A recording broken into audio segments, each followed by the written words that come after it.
pokoknya mau pergi dimanapun bahasanya Jawa itu minggat itu. Terus nek ngono aku tak lunga wae sak paran-paran gitu dulu gitu. Suatu saat pulang dari sekolah Piungan itu, bapak belum pulang cari uang itu. Kemudian simbok saya itu hanya duduk itu. Dan tidak ada makanan satupun. Di kuali itu ada apa? Ada sayur kates itu, jangan kates itu. Nah, satu duduk terus makan. Betul itu. Saya semoga mbok saya di surga itu. Dan isinya Pak Toto mau apa? Berjuang. Pak Toto mau apa? Dakwah. Kita pakai untuk dakwah itu. Dakwah apa? Amar ma'ruf nahi mungkar. Yo lewat itu. Lewat itu.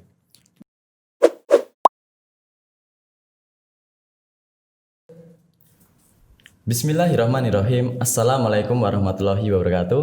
Waalaikumsalam warahmatullahi wabarakatuh. Selamat datang kembali di podcast IM Talks yang dipersembahkan oleh IMM Piungan. Dan kali ini kita kedatangan tamu yang sangat spesial, yaitu Pak Toto Sudarto MPD. Nah, jadi Pak Toto ini adalah salah satu tokoh pendidikan di Kabupaten Bantul yang kita bisa jadikan contoh inspiratif untuk para penonton YouTube IMM Piungan. Nah, kali ini kita akan mengulik lebih dalam tentang profil Pak Toto. Ini kan Pak Toto kan udah sampai sejauh ini ya. Kan mesti ada perjalanan yang panjang dari mulai lahir, kemudian mulai pendidikan, kemudian hingga karirnya hingga sejauh ini. Nah, itu kan mesti ada banyak cerita, banyak perjalanan yang bisa diambil hikmahnya. Monggo Pak Toto, mungkin bisa. Mas Herlambang dan para pemirsa. Alhamdulillah saya hari ini berkesempatan untuk menjumpai saudara sekalian dipandu oleh IMM Piungan, dan terima kasih atas kebersamaan ini, atas undangannya ini. Dan sebenarnya saya juga bukan tokoh pendidikan itu, praktisi saja ya, karena saya hari ini saya masih menjadi guru, Mas. Jadi saya itu lahir 61 tahun yang lalu, tepatnya 15 Mei 59. Jadi sudah tua, baru saja pensiun saya. Dan saya adalah seorang guru, betul-betul seorang guru.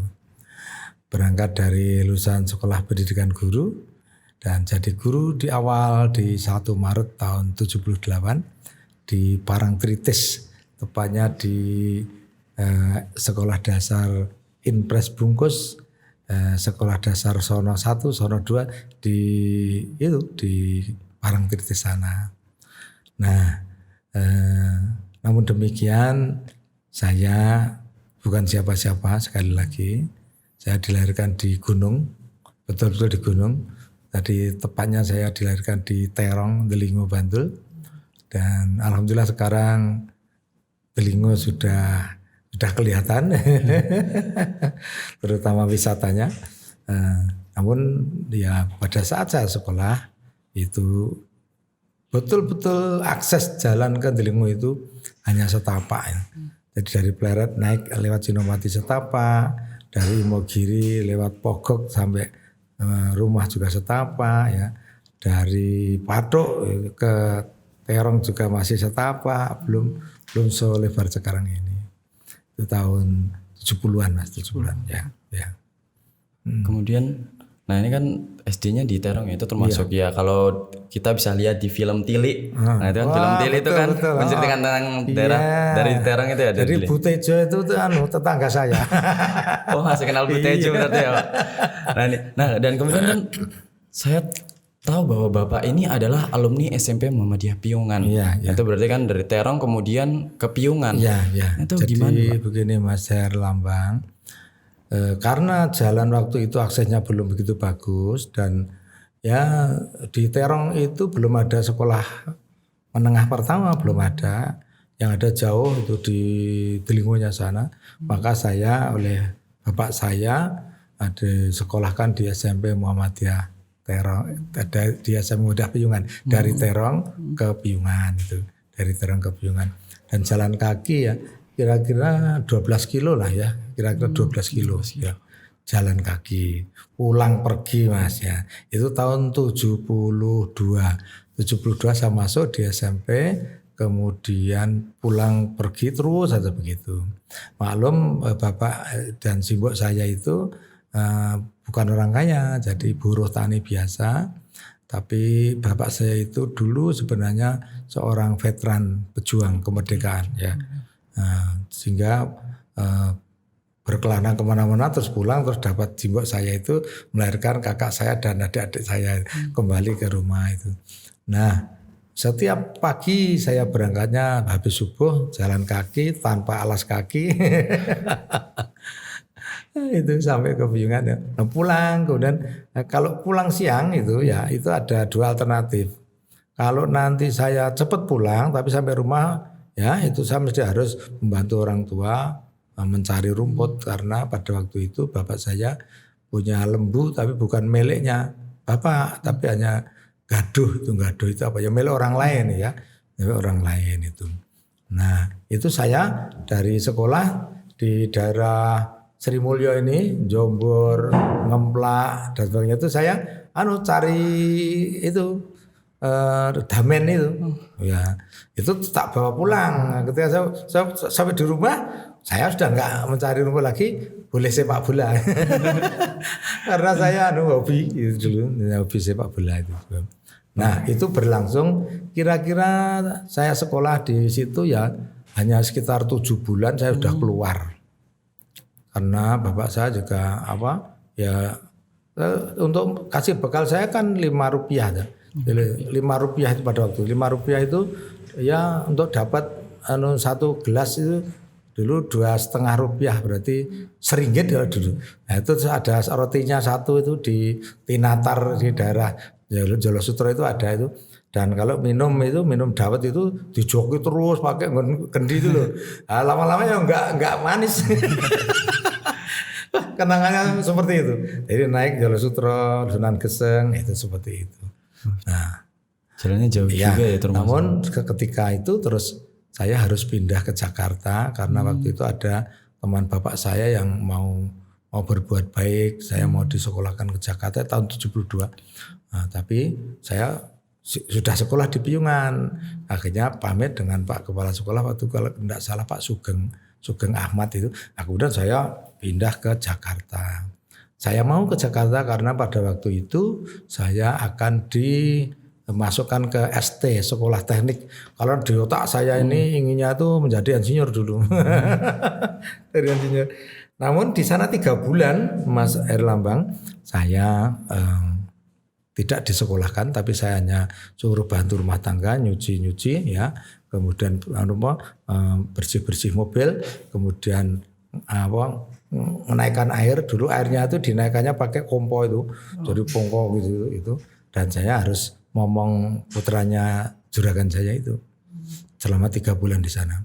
Saya tidak kerasan, akhirnya saya diantarkan pulang lagi itu dan saya sudah keluar 3 bulan.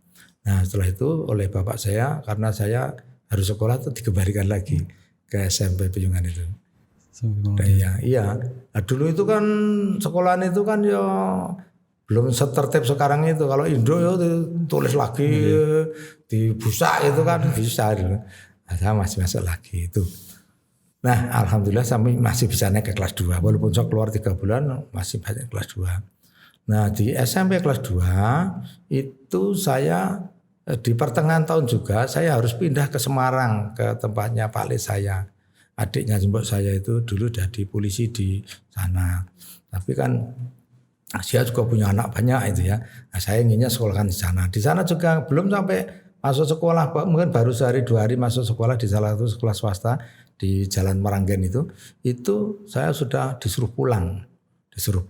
Bukan karena saya tidak kerasan kalau di Semarang, sudah kamu pulang saja, pulang lagi. Nah, ketika pulang yang kedua itu saya sudah habis otak saya sudah habis harapan. Nah, saya sudah mau sekolah kemana lagi kelas 2, kelas 1 sudah keluar, kelas 2 sudah minta keluar kok mau masuk lagi.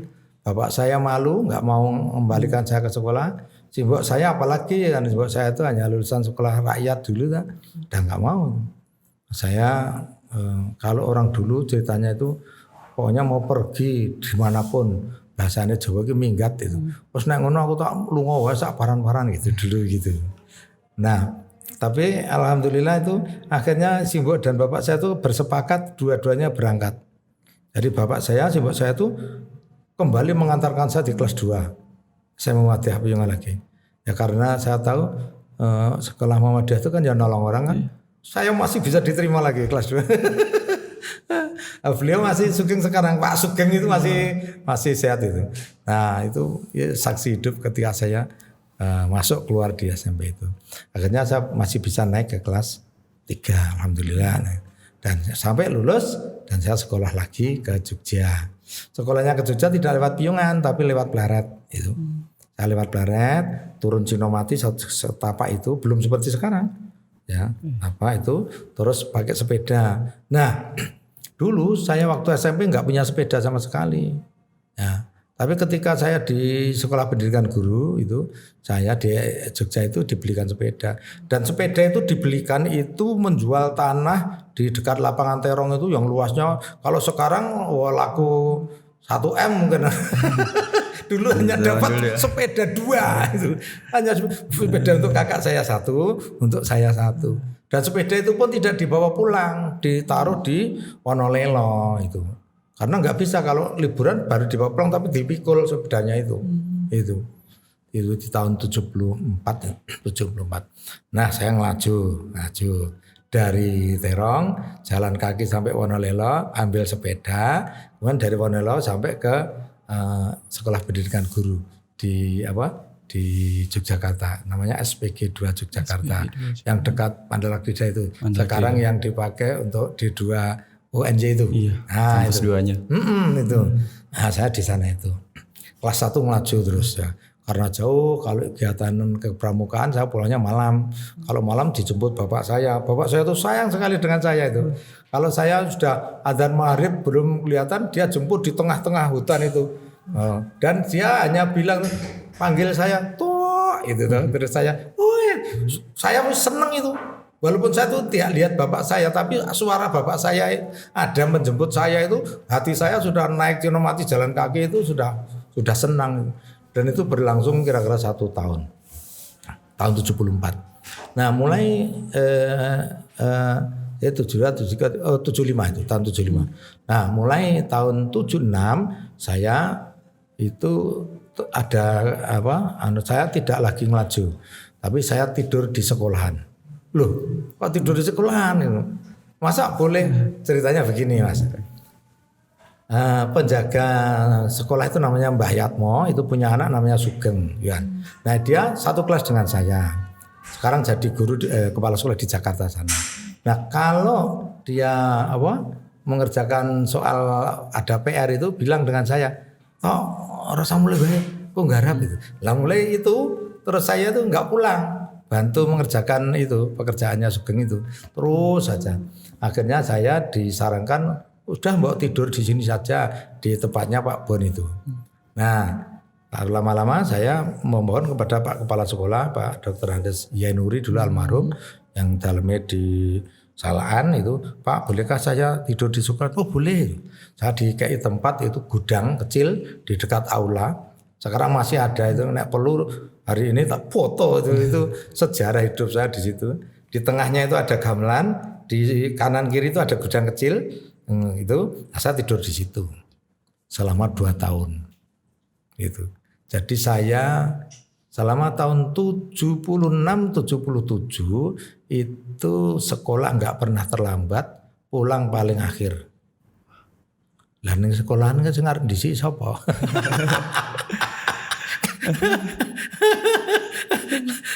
Karena kan orang-orang baru datang kan saya sudah di situ. Ini sungguh-sungguh Mas, sungguh-sungguh. Jadi begitu sampai lulus ya.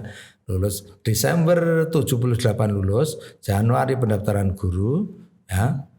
Kemudian tes Februari, 1 Maret sudah jadi guru. 1 Maret 78 sudah jadi guru saya. Jadi lulus 77 Desember, Januari pendaftaran, Februari tes, 1 Maret sudah jadi guru. Enggak pernah berhenti. Jadi saya jadi guru itu umur 19 tahun kurang 3 bulan. Sudah jadi guru di Parangtritis itu. Nah itu saya bahagianya luar biasa, bertumpuk-tumpuk. biasanya nggak punya uang gitu. Wah pokoknya luar biasa itu. Oh iya Pak, itu motivasi apa sih yang bikin Bapak tuh semangat dalam dunia pendidikan kan? Apalagi kita ya termasuk langka loh untuk orang yang sangat bersemangat dunia pendidikan, apalagi dari Terong kemudian ke Piungan, habis itu langsung ke kota, terus tinggal di Gudang ya tadi selama 2 tahun. Nah itu kan perjuangan yang panjang. Iya. Jadi Mas Herlambang, saya dulu tuh hanya ingin saya itu bisa membalas kebaikan orang tua saya.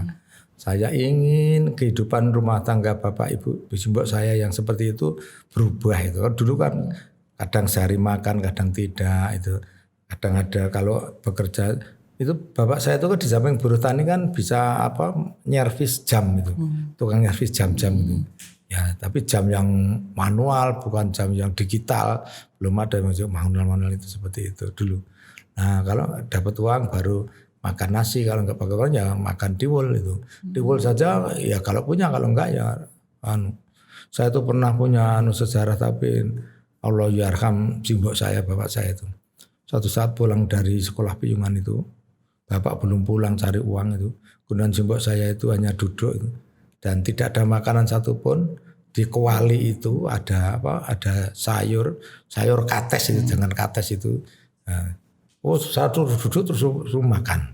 Betul itu. Saya semoga mbok saya di surga itu. Itu.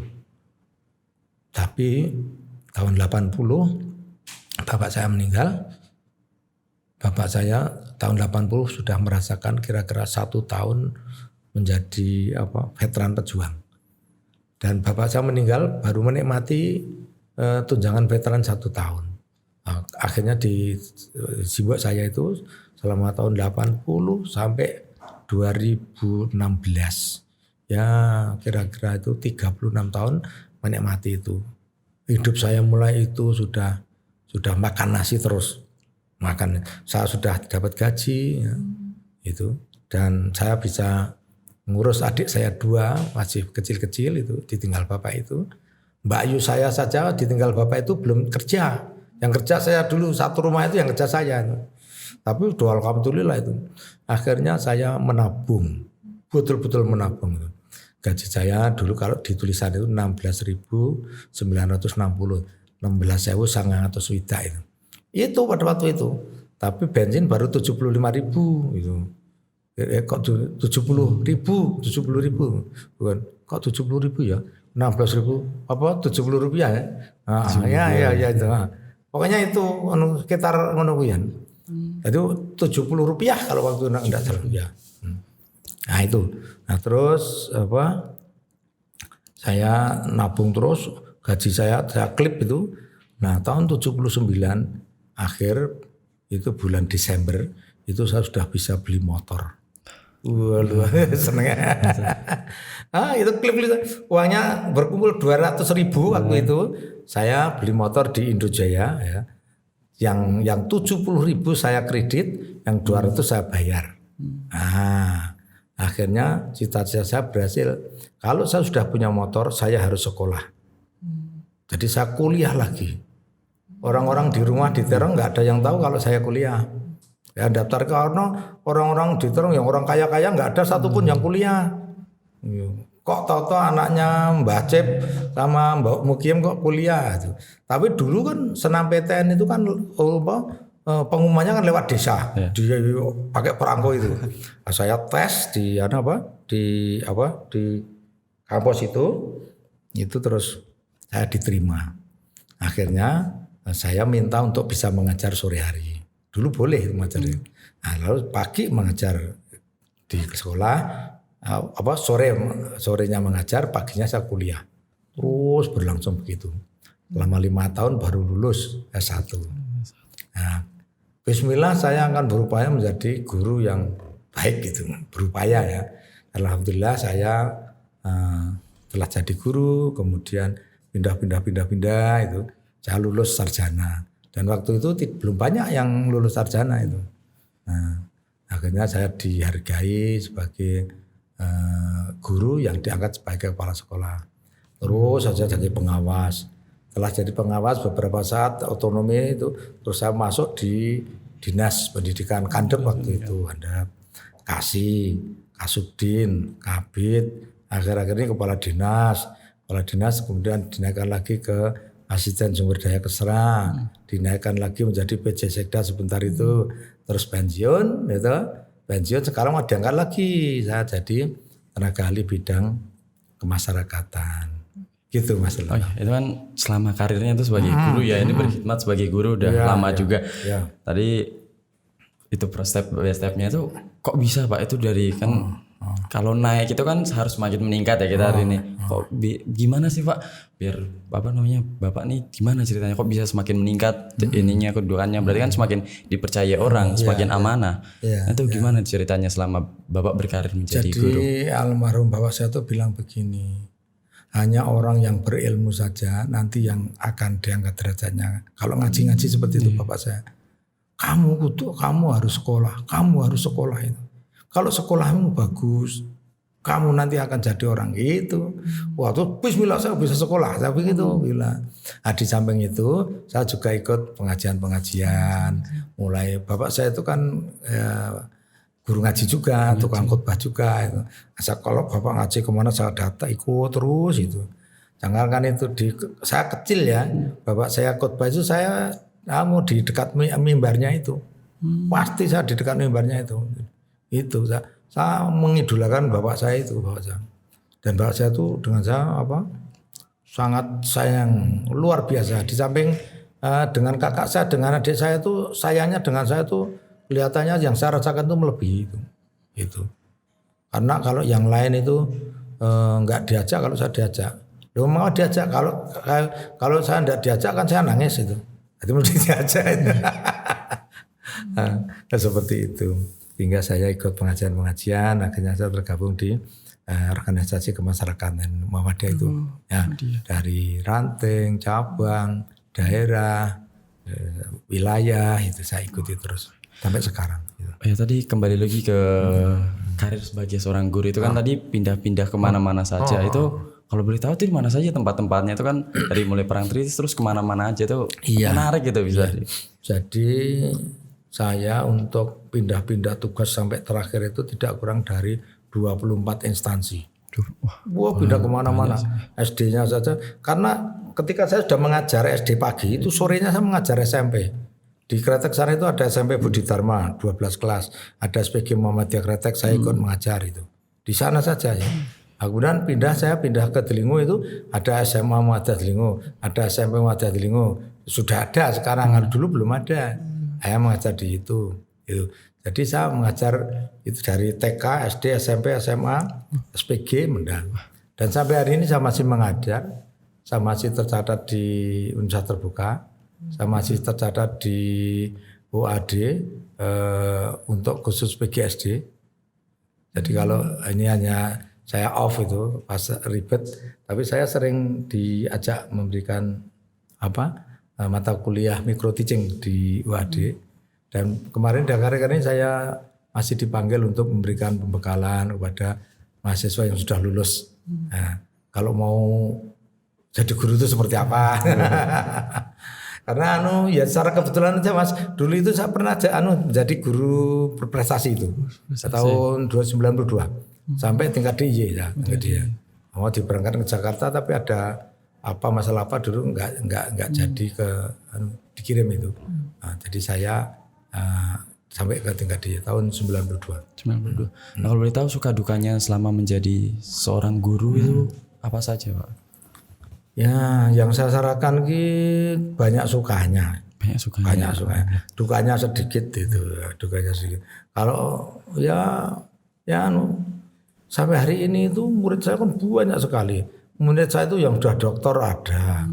Murid-murid saya yang sudah profesor ada, kan bangga itu. Bangga itu. Jadi kebanggaan seorang guru itu manakala muridnya itu jadi orang baik. Kesusahan seorang guru itu manakala muridnya itu tertangkap di penjara. itu susah, tapi alhamdulillah banyak yang berhasil, murid-murid saya itu banyak yang berhasil.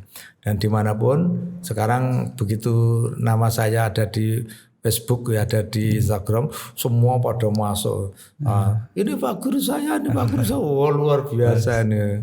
Ya saya sampai kewalahan untuk menjawab itu. Ya. Jadi saking banyaknya murid. Karena saya mengajarnya kan ya itu SD pindah-pindah. Dari kretek saja 5 sekolah itu enggak sampai. Terus di Indringo ya pindah-pindah, SMA ini ada, perguruan tinggi ya udah lama saya bergerak di. Begitu saya lulus di S1 zaman saya itu kan belum sarjana pendidikan, masih DRS gitu, dokter Andus gitu kan dulu. Karena kalau dokter Andus itu mesti lulusannya tua. Lulusannya tua itu. Nah, itu kalau dulu zaman saya itu sarjana muda itu pakai skripsi, kemudian kalau sarjana lengkap dulu namanya doktoral itu pakai tesis, sudah tesis itu. Sekarang kan sarjana S1 itu skripsi, S2 tesis gitu, S3 disertasi gitu. Nah, zaman saya dulu itu yang S1 itu sudah tesis. Tesisnya.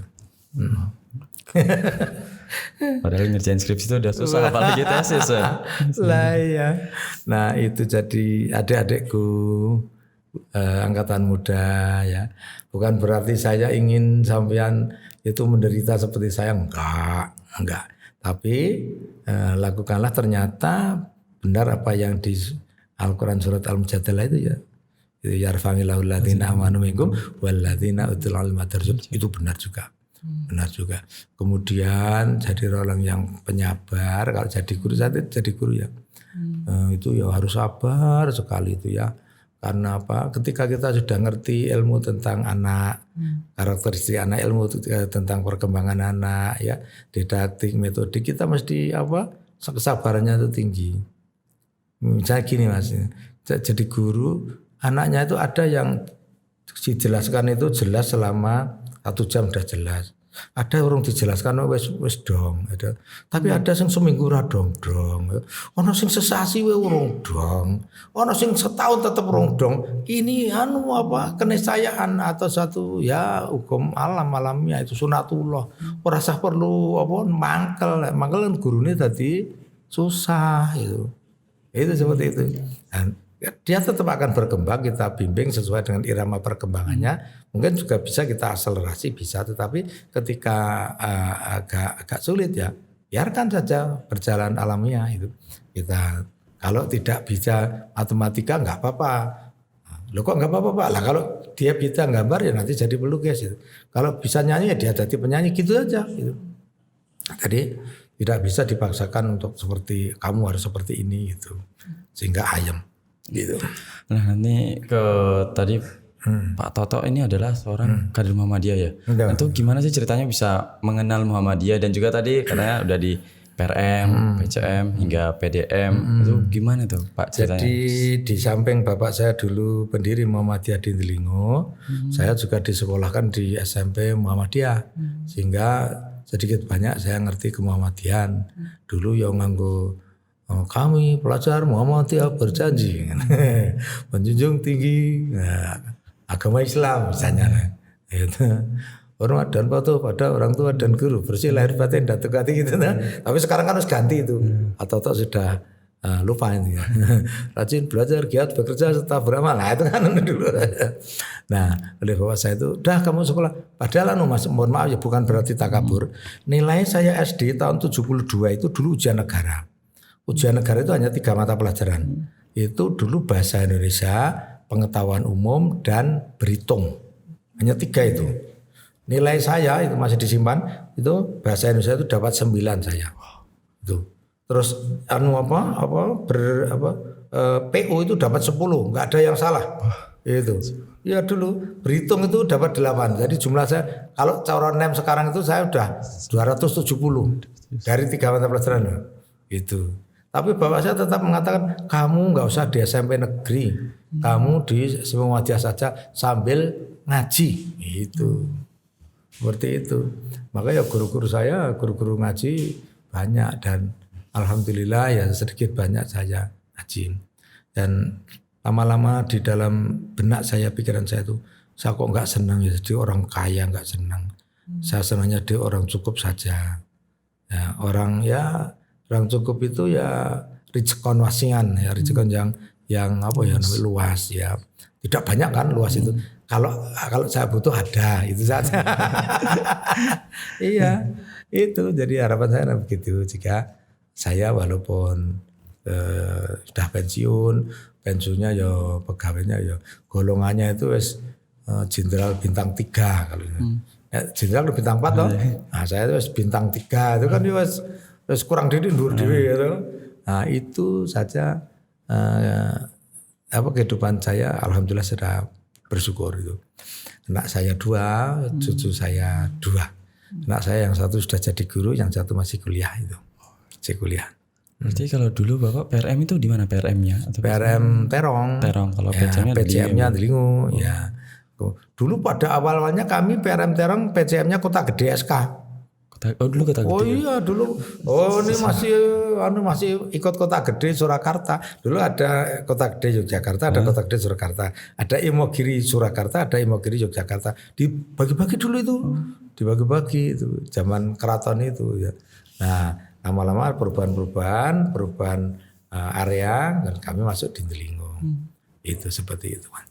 Jadi sekarang di PDM Bantul ya. Hari ini saya wakil ketua pimpinan daerah Muhammadiyah Kabupaten Bantul, PDM Bantul. Oh iya, kan Pak Toto ini juga seorang pendakwah ya, juga di kegiatan dakwah. Ini tadi juga pas saya juga tahu bahwa Pak Toto ini sebagai pendakwah itu bisa plural lah istilahnya. Jadi bisa menyebar, jadi nggak hanya pendakwah di Muhammadiyah tapi bisa di golongan selain Muhammadiyah. Itu kok bisa Pak Toto kan termasuk. Ya pedoman kita itu kan ya la ikraha fiddin itu, lakum dinukum waliyadin itu kalau kita kita kembangkan betul, kita implementasikan betul, hidup itu enak Mas. Hidup itu enak. Nah, nanti di surat Al-Kahfi 29 itu kan sudah disebutkan di sana itu. Jadi Tuhan itu memberikan menunjukkan yang baik. Tapi kalau kamu mau beriman, berimanlah. Kalau kamu mau kafir, ya kafirlah. Kan begitu. Di surat Yunus 99 itu, Tuhan itu apabila berkehendak, itu kun fayakun misalnya, itu bisa saja seluruh dunia ini orangnya beriman. Tapi kan enggak juga. Iya kan? Enggak beriman. Itu firman Allah loh. Firman Allah. Surat Yunus 99. Itu menerangkan begitu. Sehingga ini ada yang beriman, alhamdulillah diberi hidayah. Ini ada orang Islam, alhamdulillah diberi hidayah, itu agama yang hak. Penduduk dunia itu kan kita orang Islam itu kan 1/5-nya. Yang 4/5 itu non Islam dan kafir. Dan itu kehendak Allah, karena kalau Allah itu berkehendak semua iman, iman kabeh. Semua dibaik, lambang baik, saya baik gitu. Tapi kan diilhamkan dalam diri manusia itu kan walhamaha fujurha wa taqwa kan. Nah, ketika diilhamkan dalam diri manusia itu ketakwaan dan ketidaktakwaan atau ketidakbaikan, nah itulah sunnatullah yang harus kita jaga lah. Kita dibujur milih. Jadi untuk angkatan muda, teman-teman saya, adik-adik saya, calon-calon pengganti saya orang hebat itu baiknya ya berpikirnya seperti itu, hidupnya seperti itu ya. Karena kita mengajak kan nggak boleh dipaksa, ya kan? Ya, kamu kau harus ikut saya, kalau enggak saya tembak, enggak begitu kan? Kalau enggak saya habiskan seperti orang-orang sana yang rombongan kita dihabiskan, nah enggak begitu dong itu. Nah, karena di sana itu sudah dicepain. Mas Erlambang kemarin saya ngaji, tersentuh betul ya. Ngaji di pesantren masyarakat Jogja. Saya dengarkan Ustadz Mahroji itu bilang, kalau kamu sekarang ini menikmati sesuatu yang sangat nikmat menyenangkan, itu mencontoh kecil. Besok sana akan menikmati yang luar biasa ketika kita di surga. Nah dipikir-pikir, iya ya. Rumahnya hebat, mobilnya mewah, pangkatnya tinggi, istrinya cantik, uangnya melimpah. Itu hanya contoh kecil. Tapi kemarin sudah disebut, tetapi ketika kita itu mendapatkan ujian, cobaan yang begitu menyakitkan, badannya sakit, enggak punya uang, cari pekerjaan angel, itu mencontoh kecil penderitaan. Penderitaan yang paling berat nanti neng neraka. Makanya kita sangu main orang yang kono kuwi. Kalau dipikir-pikir kok bener juga ya. Ya kan tuh. Nah, jadi angkatan muda semua itu ayo gitu. Ini hidup itu kan pilihan ya, pilihan. Kita memilih yang memang mendapatkan hidayah Allah ya. Itu kalau kita berpedoman seperti itu maka kita itu kalau kita dakwah itu pasti ya utnu ila sabili rabbika bil hikmah wal mauidhah hasanah. Kan begitu. Neng burine wajadilhum billati yaksan. Nek beda sampekan dengan aksan. Dan mesti beda karena Allah itu menciptakan manusia berbeda. Nah, akhirnya alhamdulillah saya itu diterima di manapun itu. Bahkan di teman-teman Kristiani ini orang mangkel dengan saya. Karena pedoman saya itu konco sewu kurang mungsuh siji kokean. Wah itu. Wong mungsuh siji wae kokean mungsuh setugel kan ra iso. Konco sewu kurang kebuak ya teman. Jadi Anda semua angkatan muda perbanyaklah teman. Karena silaturahmi itu bagian dari 25% sumbangannya terhadap nasib. Diteliti loh Mas itu. Jadi destiny apa hidup sing nasib apa gitu. Nah itu sumbangan iki 45% itu dari kreatif. Orang hidup kreatif ya. 20% itu dari silaturahmi seduluran. Wis 70 to. Orang kreatif dia sedulur ki bijine wis 70. Oh dimbui sing 20 ki apa to? Teknologi. Menguasai teknologi seperti ini. Imbuh 20 nasibnya 9 Mas. Sing modal ming 10%. Orang di modal. Wong di modal kok banget orang kreatif 0. Modal kok banget orang di sedulur 0. Ya kan? Nah, tapi nek di sedulur orangnya kreatif, ngerti teknologi, mengikuti zaman, itu nasibnya 90 pisan. Orang di modal lho. Apa mana kok di modal didik seko dibantu teman-temannya hidup. Itu Mas Delon. Oke. Oke Pak, ini kan akhir-akhir ini ya Pak. Ya. Ini kan Pak Toto ini. Oh itu. Ya, aku ngerti maksudnya.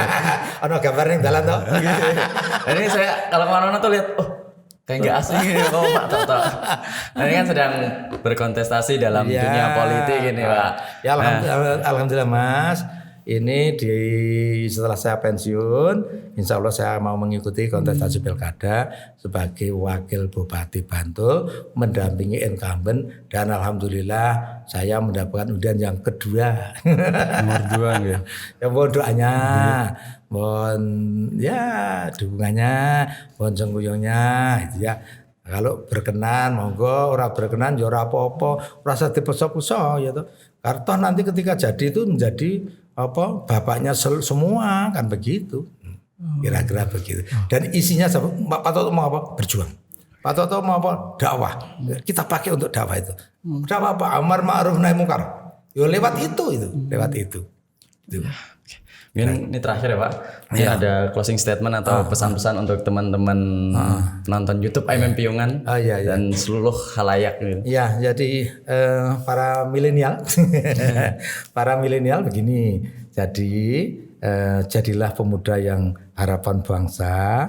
Ya artinya apa? Ke depan itu memang tidak sama sekarang. Ke depan itu globalisasi itu kompleks, masalahnya sangat kompleks. Ya, kompleks sekali.